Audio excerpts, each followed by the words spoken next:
तेलंगाना के मुख्यमंत्री ने अल्पसंख्यकों के लिए किया पार्क बनाने का ऐलान, तो बौखला गए कांग्रेसी और बीजेपी के कट्टर और मुस्लिम विरोधी नेता। इनकी हिपोक्रेसी की हालत ऐसी हो गई है कि एक तो आज तक इन्होंने मुसलमानों के लिए कुछ किया नहीं, लेकिन इनके अलावा अगर कोई करता भी है तो इनकी बौखलाहट सातवें आसमान पर पहुंच जाती है। अभी भी कुछ ऐसा ही हुआ है।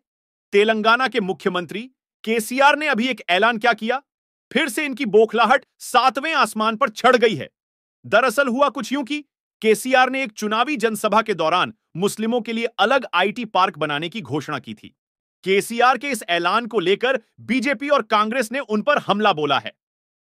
कांग्रेस नेता डीके शिव कुमार ने कहा कि मैंने पूरे देश में इस प्रकार की नीति के बारे में नहीं सुना। डीके शिव कुमार ने यह तो सुना होगा कि हिंदुओं को कोई भी त्योहार हो, मुसलमानों के खाने पीने पर पाबंदी लग जाती है। कहीं मुसलमानों के खाने पीने की चीजों पर, हलाल प्रोडक्ट पर पाबंदी लग जाती है। इसीलिए ओवैसी साहब कहते हैं कि बीजेपी और कांग्रेस दोनों एक ही सिक्के के रुख है। इनका दोगला चेहरा आप बार बार देखते ही रहते हैं। अब इनको इस बात से भी दिक्कत होने लगी कि केसीआर ने मुसलमानों के लिए अलग आईटी पार्क बनाने की घोषणा क्यों कर दी। बीजेपी की अगर बात करें तो यह मुसलमानों को मिलने वाले आरक्षण को बंद करने की बात करती है। फर्क साफ है कि कोई आगे से वार कर रहे हैं तो कोई पीछे से वार कर रहे हैं। अब अगर मुसलमान करे तो क्या करें। अब्दुल तो हर तरीके से पिसता ही है, लेकिन हम समझाने की बात करते हैं तो ये हमारी बात सुनने के लिए या मानने के लिए भी तैयार नहीं होते। जब हम सबको यह पता है कि हमारे साथ की कितना कुछ किया जा रहा है।